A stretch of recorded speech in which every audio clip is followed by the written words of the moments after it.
BBC Sounds. Music, radio, podcasts. Boys, we're back stronger with another pod, but before we get stuck in, I want to warn everyone. Oh, hello. Hello, what's going on here? Well, you may hear some naughty words, so if they're not your thing, go and listen to like Desert Island Discs or something. Was that it? Desert Island what? Discs. I'm sure you said oh. Back stronger. What the hell was that? Oh God, it's like bargain hunt. Has Wayne Rooney got big shins? But I genuinely have had a problem with Alsatians ever since. What is Carl? I've always wondered that. Oh my God, I can't believe it. When you say dirty undies everywhere, Banging music. some kind of sex burglar. It was so loud. I've enjoyed that one massively. That's about it. Hello, we're back with a full regular episode of That Peter Crouch podcast. I'm Peter Crouch and Tom Fordyce and Carl Stark. With I saw you put that on Twitter and I was gutted actually because thing is when there's no context to you calling me a Carl, you put my picture up and everything, holiday pic, nice one with a beer. you massively. You put a picture of me at my most relaxed and invited people to send me so much abuse. People enjoy their Wednesdays with the pod, don't they? And you let them down big style. I let them down by what? Going on holiday for 1 week. For 5 days. 5 days. It's a harsh world. Back stronger and all that. Crouchy, you and me went back to one of our old regulars. Yeah. It's turned into a vegetarian pub. A vegetarian pub, is that a thing? Could not believe it. I strolled in and I was like, I'm going to have the burger and chips. And he says, you'll never guess what. Now, as you probably know by now, each episode of this pod is about a different topic. And this one is about half times. We don't get to see what goes on in there. Yeah. So there's a lot of questions to be asked, I reckon. Going back over, there's quite a few stories that happen at half time because you're coming in, adrenaline's pumping. But yeah, oh God, there's a lot that goes on in that 15 minutes. Here's a message from India. Oh. I'm assuming that's a Is this person. from miles away or is that India? Is that the person or a country? Well, it's a lovely name. India says, Peter, do you remember judging the fancy dress competition at North Ealing Primary School Summer Fete in 2001/2002? Well, I'm just scrolling down there are some pictures there. I didn't remember it. It was erased from my memory. But having looked at the pictures, that is in fact me. It's a youthful-looking Crouchy in a short-sleeve white shirt. Classic playground setup here, Chris. You've got a porter cabin, which was part of most of our childhoods, and then you've got some homemade costumes. The horse is extraordinary. It's like a cardboard box for the head with mad staring eyes. Is that 2 kids in it, or is that one? Is that a child at the front and then got fake 4 legs? Tom. But is that fake legs at the back? Surely it's 2 children. So the India says, I'm the doctor. Okay, so there's someone dressed as a doctor here. I'm the doctor. My sister appears to be a walking bag of organs.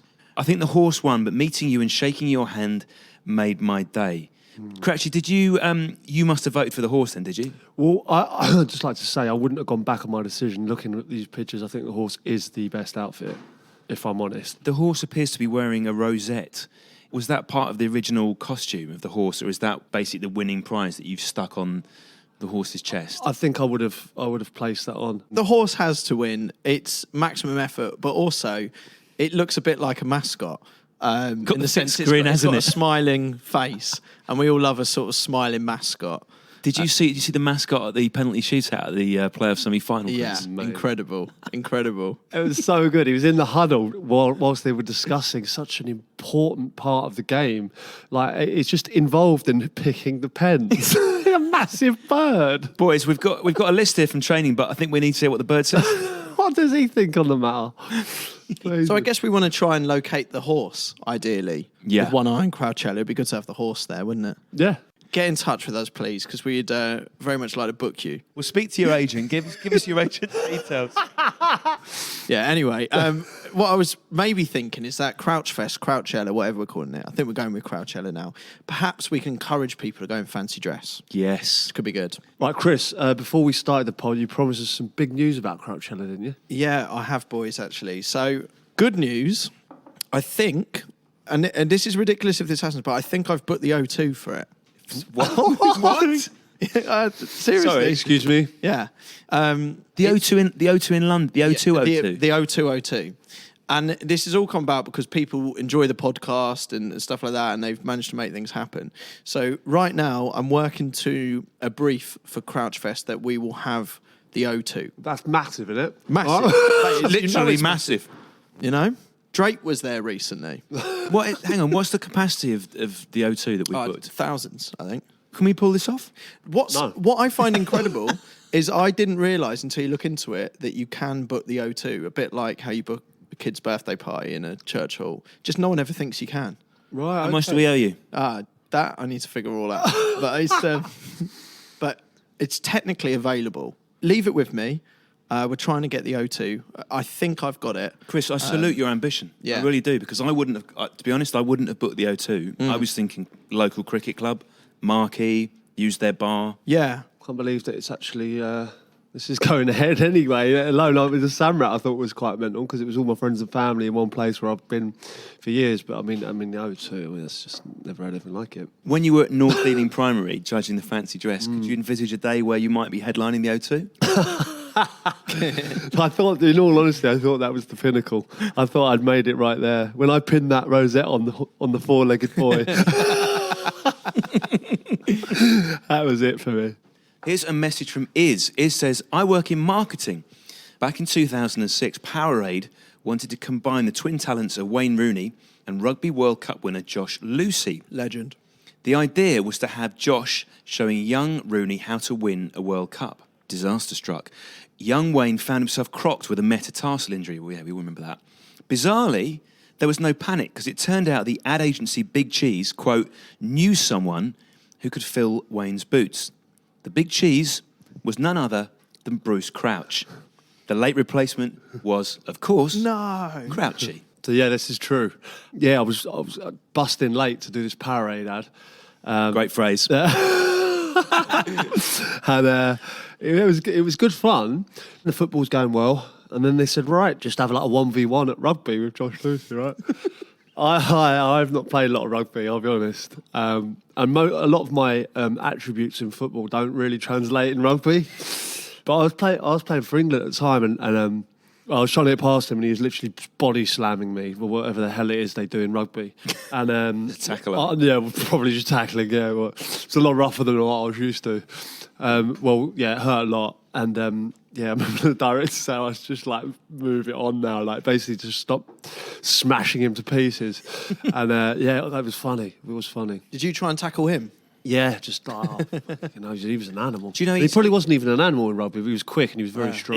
He was a fullback and played on the wing. Do you know, Chris? He's actually from your neck of the woods. He's from Watford. I was just going to say he was actually in a weird set of circumstances.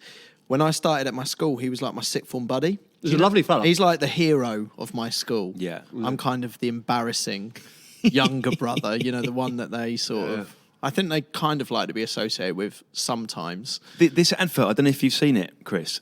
If I'm right, Crouchy, it had a little soundtrack which was anything I can do, you can do better. That's right. And it was like the two of you competing. Yeah. Josh Lucy obviously won a World Cup.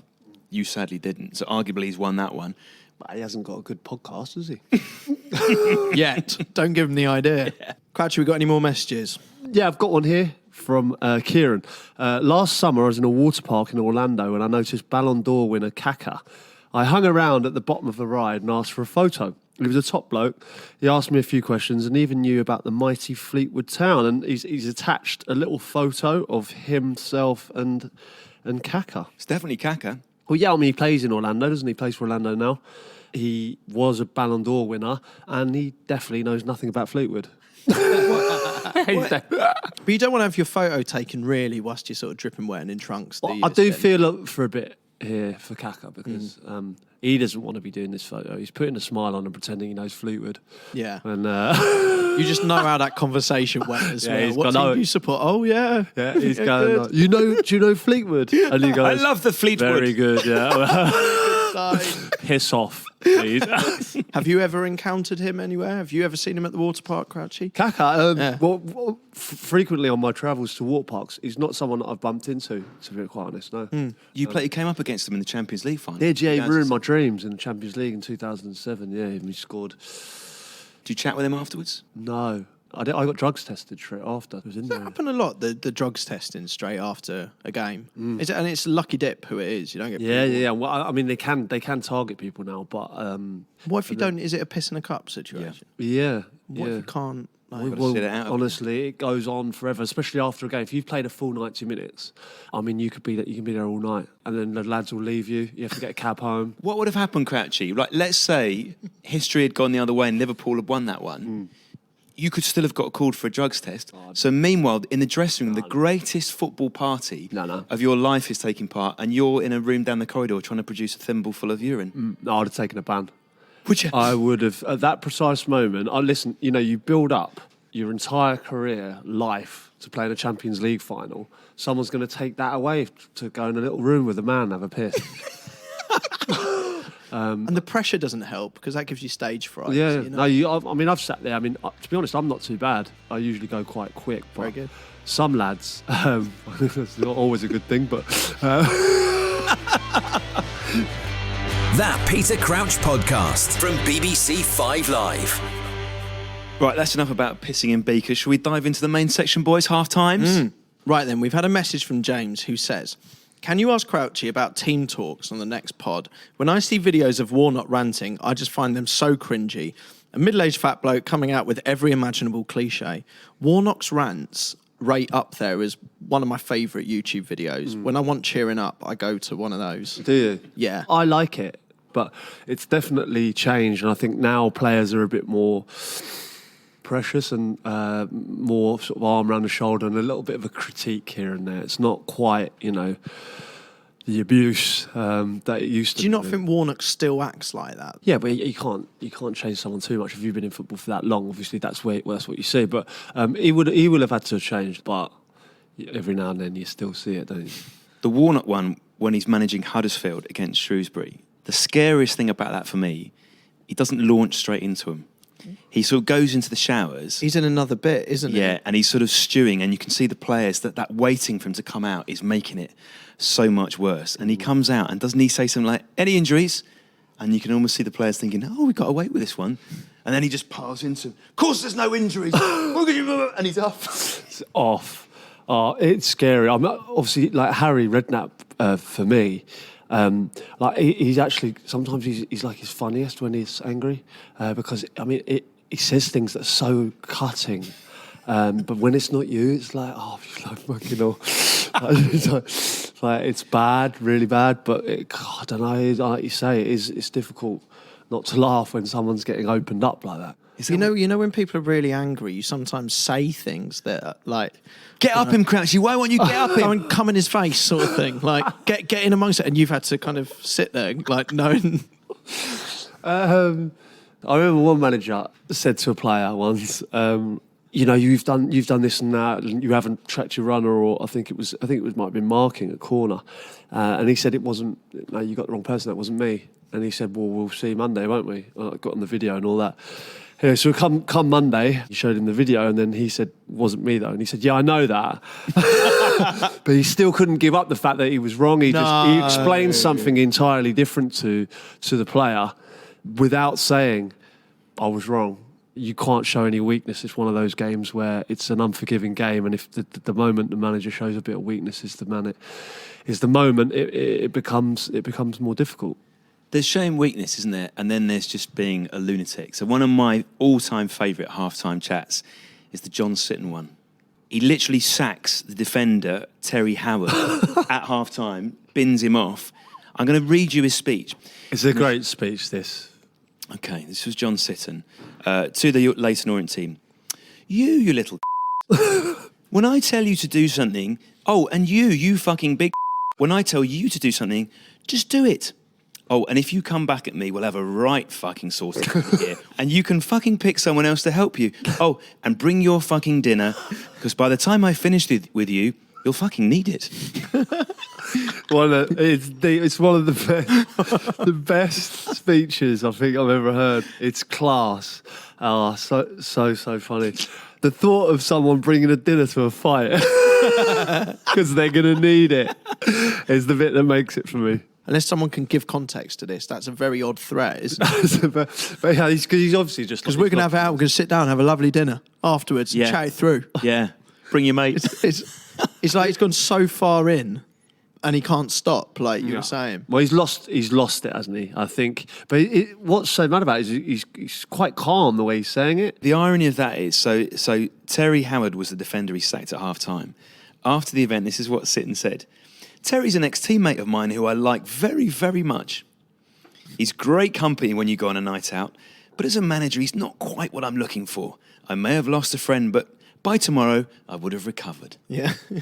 Sure, they'll have a dinner and sort it out. Terry would feel the same way. Just been sacked on TV after. I'm sacked on TV. I'm sure there's plenty of managers who'd like to sack players on the spot in the Premier League. Have you ever been fired at half-time? No, and I've then not. the manager's gone, not really. I've not been fired at half time, no. But when you know you're having a nightmare, the game it's not going well and stuff like, and you're going to come in, and the manager's going to roast you. It doesn't matter if it's the highest level or Sunday League.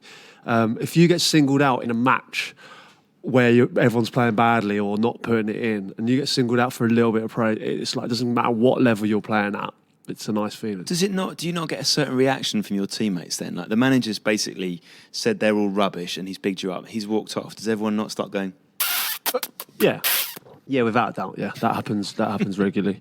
Certainly at Stoke, obviously, like the manager had his favourites and stuff. Like to be fair, I was probably one of them. But Were you referring to Pulis? To Chris's mate. Yeah, Pulis. You've told us before about how he used to put a coat round you.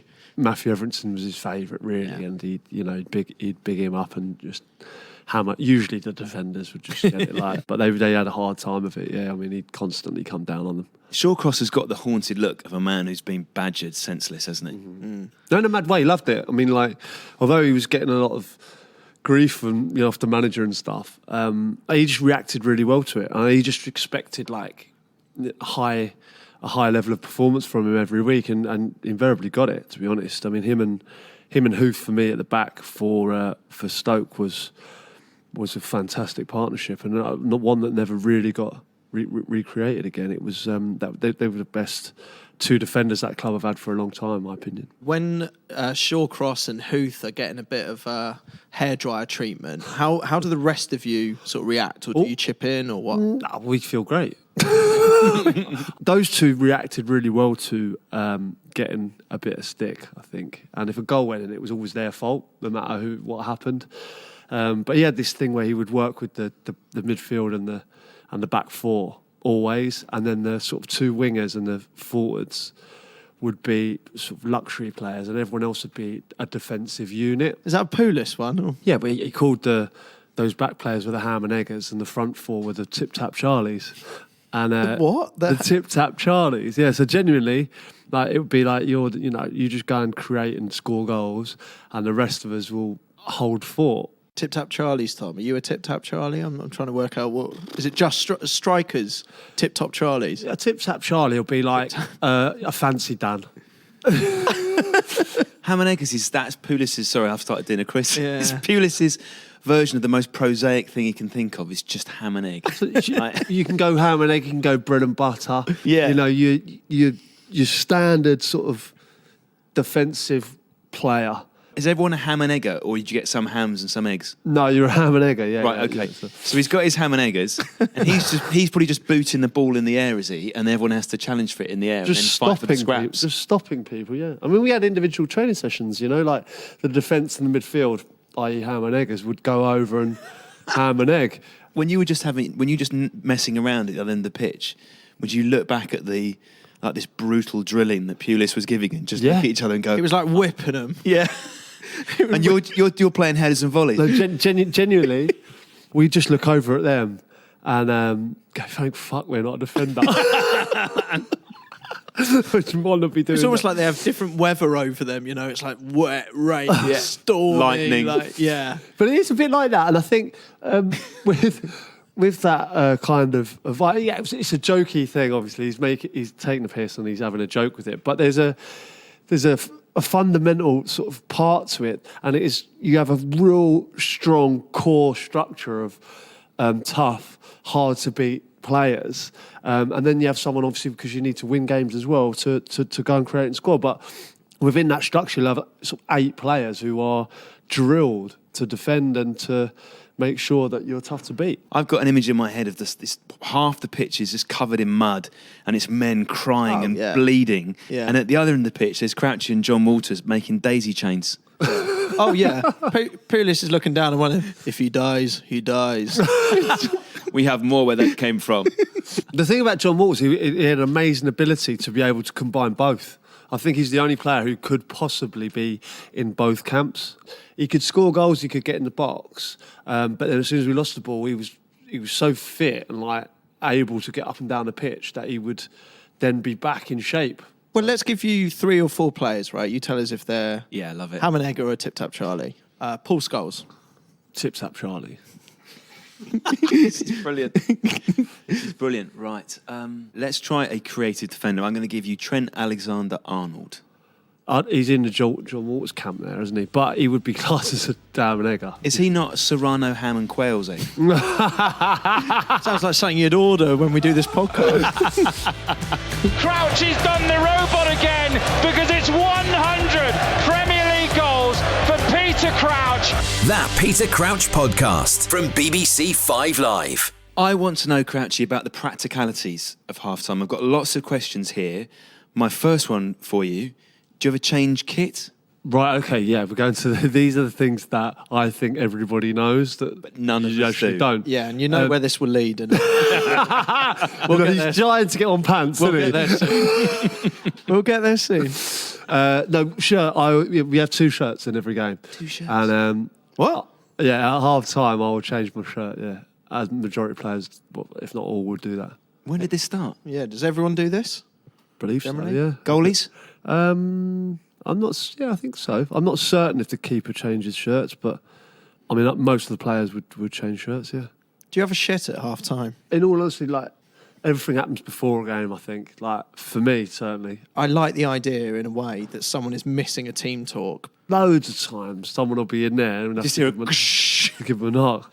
Got to snap it off. You got what? Got to snap it halfway. Yeah. Never heard that saying. No, what's that phrase? What? Have you not? Picture it, Chris. Have you not heard that? Is Got that to not? snap it off. Yeah. You not heard that So saying? let's say you're halfway through something and you might need to exit quickly to get back to hear what the manager's saying. Yeah. You got to snap it. You snap you might it be off. snapping it in half.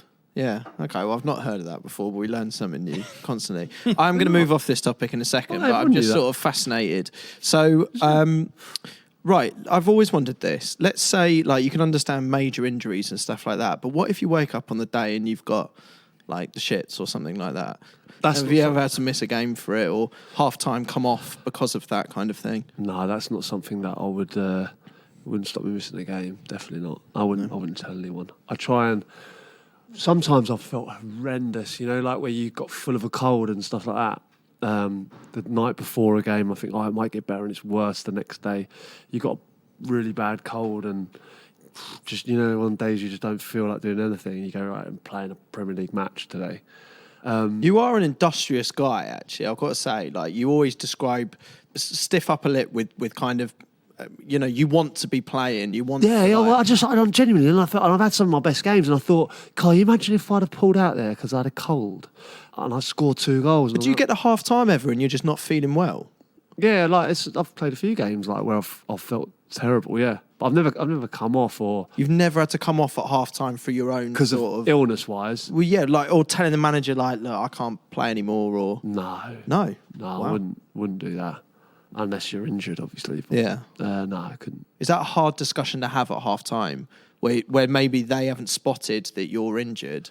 That's a horrible feeling. That, you know, when you try everything with the physios at half time, and sometimes the physio will be really good and get you to sort of like crack your back or something, and Yeah, you'll, what's the process? You'll be good Do to you go. go to the manager first and then No, the try physios everything and with that? the physios, and then the physio go, look, Crouch is struggling, and then he'll come in and say, like, yes or no. You need to tell us quickly, like, now. To you or the physio? To me, and that is a horrible feeling when you just go. Do you end up doing in between, sort of going, You I look want at to, his but it's a face, bit I sore. want He doesn't want to hear that, though, does he? He just wants a yes or a no. he needs an answer, and then you just get that little look of like. Totally He knows that he can't say anything to you because you're Yeah. injured, but you know he's thinking like knob. It's true. That's exactly how I imagine it must be. But it's a lot of the things we talk about, I know are totally normal to you, but I can't imagine a Premier League football having to deal with. You look at the managers in the Premier League, you know, arguably Some scary men and scary people, but very famous people, and to have to go up to them and go, I can't do this anymore, and then do you know them what? judge you for it. It's not nice. It's a horrible feeling, that. There is one fruit above all, Chris, that you and I would associate with half-time, and that is The kumquat. No, the joke. half-time, traditional half-time kumquat. Yeah, oranges. They are like when I was growing up. It was like a mum each day would have to do the It'd oranges. be her job. Yeah, it'd be like so you'd change mum each week to bring in the oranges. Why oranges, do you think? No idea. Because a banana would offer you more energy. Yeah, don't hydrate you either, really, do they? A tiny bit, but not as much as a sip of water. Like just if you had some water. Do you still get oranges? No. Did you ever have, as a professional player, at any level, an orange? Never. They sliced them as well, you know. Mum would, Yeah. and it was It's like always a the mum. competition who could slice the best oranges. Like. But this is why, when you go at the level that Chris and I have played at for Pinstars and Rivellino, when you walk onto a pitch, there will always be a desiccated husk of an orange skin just discarded by a pitch. Yeah, there That's would true. be. Yeah, you see them regularly by the side of pitches. I'd love to know the reasoning behind oranges and where did it originate. When you're going off the pitch, at the moment we've described a lot of negative things that you go into half-time for. You know, you're getting a telling off or whatever. Do you take as long as you can to go in for half-time so you can shave off a minute here or there? Or are you one of the types of people that likes to kind of sprint in, get it going? I just meander in. I don't run or I don't walk. I find 15 minutes is perfect, to be quite honest. Any longer and you start seizing up and having to get yourself going again. Any shorter and you can't really get the drink or the information in. So I think 15 minutes is ideal. Why 15 minutes? In the early days, they're not looking at it from a sports science point of view. They're not thinking, as you just described, that you're not going to seize up. It seems a little bit neat to me that we've had a 45-minute half and that 15 minutes makes an hour. Yeah, well, that's probably what it was. Yeah. I don't know the origins of it. I always think that timing of when you go out as well for the second half is crucial. I think sometimes if you can go out too early and you're waiting for the other team, then what the manager says sort of might have lost a bit of, because you end up sort of having to chat to the lads, about various things and just sort of wait for the other team. And if it's usually November, December, you're freezing. I always find personally that I would try and wait as long as possible to send my team out and then be sort of... But then on the flip side of that, people might say, oh, you weren't prepared, and they were. So Don't managers sometimes, as part of the bollocking, send you out earlier? It's like, right, get out there to show the fans you actually care. yeah, that's happened quite a lot. Kind of thing Phil Brown. Phil Brown. Do. Well, he kept them out at half time, didn't he? Yeah. Worked out well. Yeah, well, I mean, that would be demoralising. That was great, though. It was brilliant, wasn't it? Do you remember Bullard? Was it Bullard? Yeah, he who then- satirised it. Yeah, sat them Yeah. down the pitch after scoring a goal, gave him the wagging finger. Great celebration, that. What was your take on that? And is it perhaps the greatest halftime talk of all time? For me, it's a step too far. How would you have taken it? I'd have been fuming, sitting there cross-legged like a naughty schoolboy in front of the fans. I think I'd have been fuming. Has he justified it? What was the theory there? Right, they were 4-0 down at the time. He's at Man City. Did it work? The match finished 5-1. Right. So it's not massively worked, has it? No. The thing is, his stock was high at that particular time, wasn't it? I think they had finished, they were sixth or something in the league, seventh in the league. He was flying. He felt like he could do no wrong. He was obviously confident with the way things are going, and he was confident enough to keep the players out. And maybe it was a bit for show, of course, because otherwise you'd do it in the dressing room. I don't think it was. Obviously, in hindsight, was not a great move. But God, it was entertaining. Do managers ever lose track? So you get a 2-minute knock. The manager in his head has got 4 absolutely key points he wants to make. He maybe just elaborates a little bit too much on the first 2, and he says, point 3 of 4, and then he just hears a... Well, anyway, out you go. So many times that's happened. Where I had one manager who would wait till the second bell before giving his speech before we go out. So you'd hear the bell and that's going out. the second bell is you got to go. And then he started speech. So then, like, he would say it, and I'd go like, That stressed me out. yeah, well, I was so stressed. Like, I was like, he's got to get it done now. Because then you'd get a knock always while he was talking, because the line I'd be banging on the door to get us out whilst the speech is going on. That sort of unnerved me a bit, like leaving it a bit late. They're not allowed in, though. Are they? No, No, obviously it's a someone's rep. always. You always have a kit man or a goalkeeping coach on the door. Just keeping it locked. Like genuinely, yeah, that is what happens. They hold the door And they sort of announce. they're sort of trying to get in and that to get us going. And it's a fight between the kit man and the assistant referee to try and get in. You're back in the kit And man then in that one, aren't you? honestly, yeah. But then when obviously he's finished, it's like, right, let's go, lads. Like, we're all geeing each other up. Let's go. We're going out to war. And then you always open the door into a fuming linesman. That Peter Crouch podcast from BBC 5 Live. Can I ask you a question about just simply when you go in at half-time? So I'm sure you've been running around for 45 minutes, so you're full of adrenaline, you're a bit tired, your brain is a bit scattered. Have you ever run into a familiar stadium, like an away stadium, and accidentally gone to the home dressing room rather than the away one? Yes. Have you? Yeah. When did you do That it? happens a few times, yeah. Yeah. Sorry, boys. I'm trying to think. I did that. I did that at Burnley this season. Did you? Yeah, played at Burnley a few times and just strolled in the away dressing room. How long did it take to notice? No, I just like you just concentrate on other things, aren't you? And quite a few times I've done that. I mean, you realise pretty soon, but yeah, quite a few times I've done that. Right, 2017 Champions League final. It's 1-1 at half-time. Zidane goes into the Real Madrid dressing room and he just leaves the players alone for 7 minutes. What's he doing there? Yeah, let them stew. I think sometimes I've been in dressing rooms where the manager's had meetings with his staff for a long time, and because it's Zidane, you like to think that he's letting them contemplate, and just because he's a genius. So that's what you want Zidane to be doing. But in all honesty, the unromantic side of that is he's probably shitting himself and wondering what on earth they're going to do. 7 minutes is enough time. 7 minutes, Shit, actually.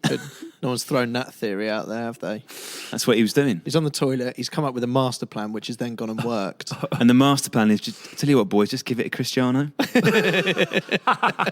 He's come with 7 minutes. They've not gone left. It's been a few minutes before. He's vanished for 7 minutes. Players like, what's going on? He walks in and just goes, give it to him. If someone's marking him, give it to Gareth. Sergio, just keep kicking people, yeah? What has been your most kind of inspirational half-time? What is there one half-time you can think of where whether they've shouted at you or done something, but there's one where it's turned you around? I've been involved in great turnarounds in football where we're 2-0 down, we've come back to win or something like that. What springs to mind when we played sort of Inter Milan in the San Siro, and we were getting smashed, but I think it was 4-0, and Gareth Bale scored a hat-trick in the second half, but there wasn't a huge input at half-time. We just had Gareth Bale. Have you ever had? Yeah, I mean, that's the man just said, right, do it now, Yeah. and he goes. Has there never been a really romantic, inspirational Churchillian speech at half-time? It's not. I mean, I want to be a bit more romantic, but I'll be honest, I haven't had a speech that's made me really believe and feel different. Is this the truth then, that we like to think as fans, Chris, that there is a great orator at work? Like the famous one, the Miracle of Istanbul, when Liverpool go in 3-0 down at half-time against Milan, and we're all thinking that Rafa has just stood on a chair and he's put his fingers to his lips and he's just stirred them all up. Actually, everyone's talked amongst themselves and he's just gone, I'm sticking Didi Hamann on and that'll take Kaká out the game we're in. I've heard stories that Stevie had a lot to do with Really? half-time team talk. I'm sure, obviously Rafa was involved as well, and he made some good tactical decisions in that as well. But I think the players sort of galvanised themselves. What did they say? What have you heard? 2005 as well.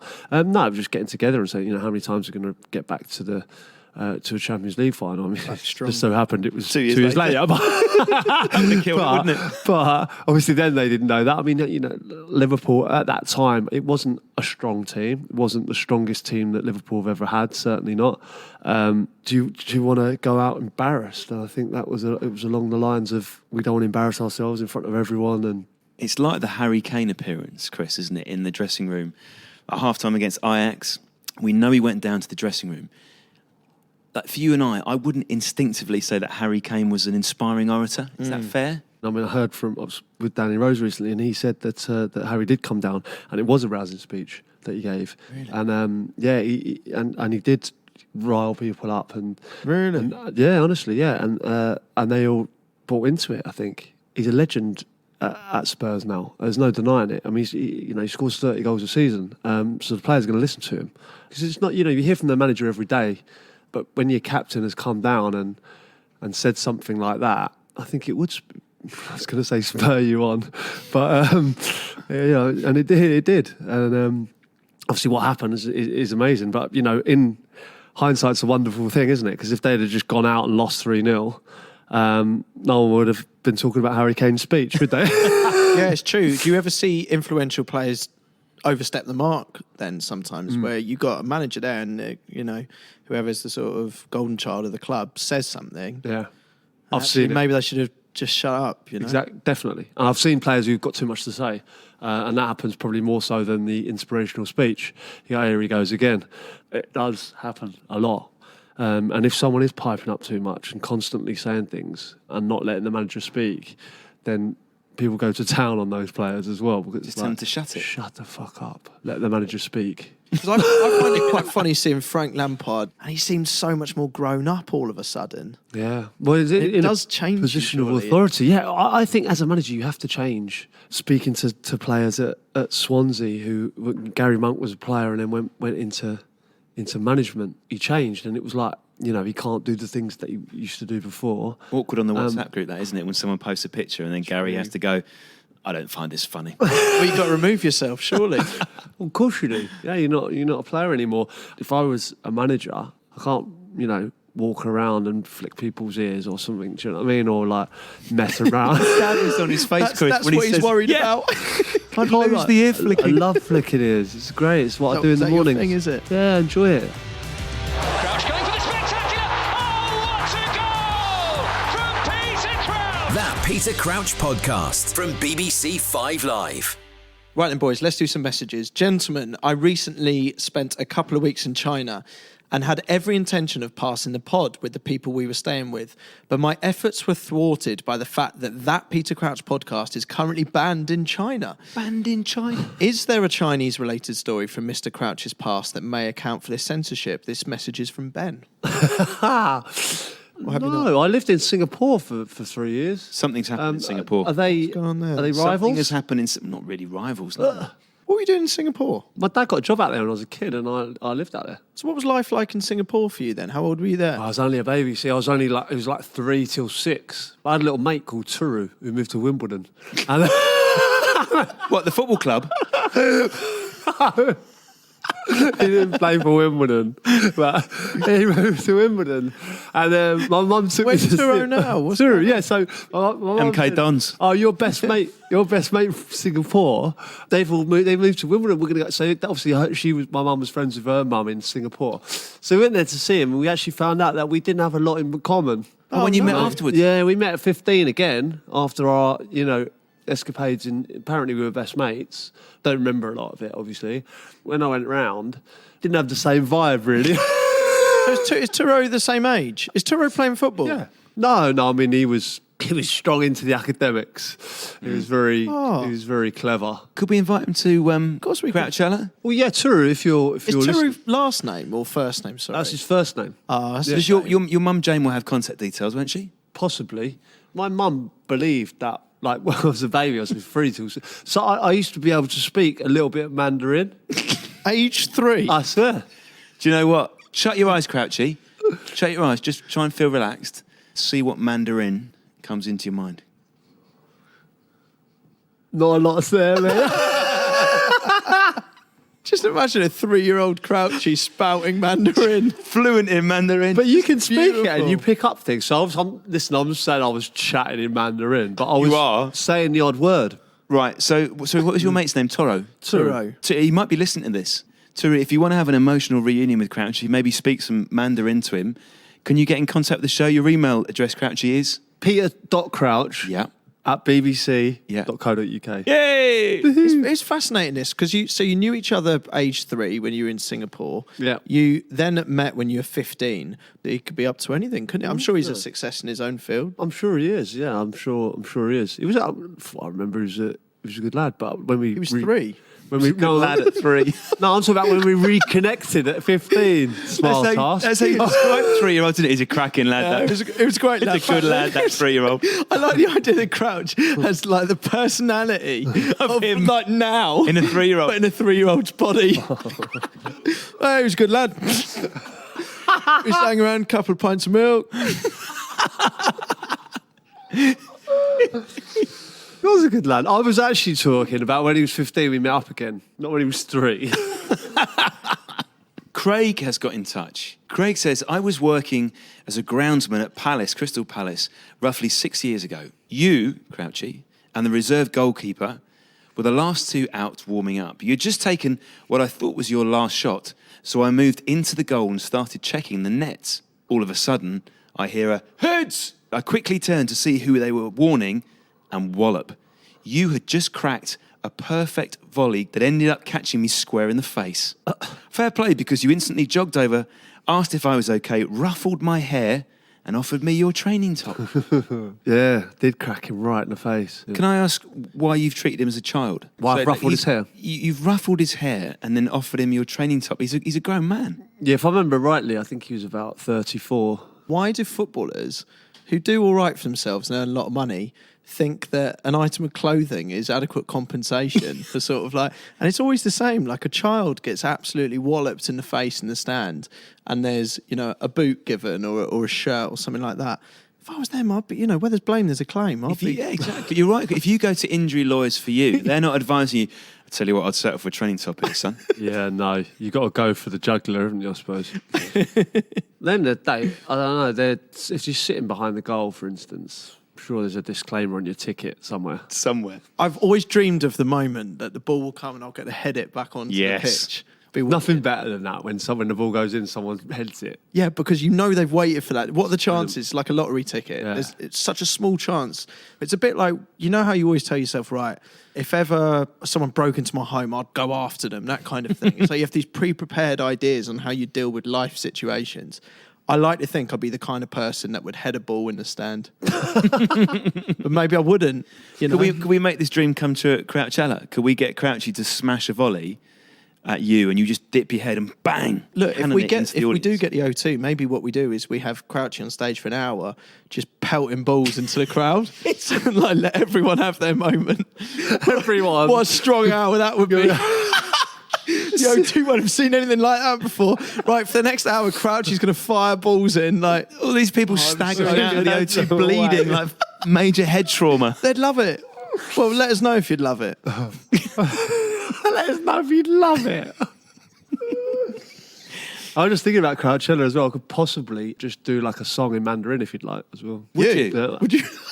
Would you do the obvious one? That's unbelievable. Yeah, I could do a couple of songs in You're doing Informer in Mandarin, that's what you're claiming. It's been a while. Just out of interest, what is Licky Bum Bum Down in Mandarin? I think it's Licky Bom Bom Down. It's probably why we're banned in China. Yeah.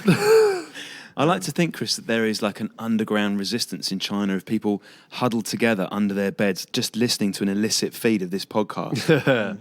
It's either that or they've just never heard of it. Shout out the illegal listeners right now. But don't get in touch because someone will find out. Right, Luke's got in touch. He says, I used to work as a bellboy. Funny job that, innit? At a nice hotel in Leicestershire. Me and my mate Chris had to serve coffee to the Man United team once.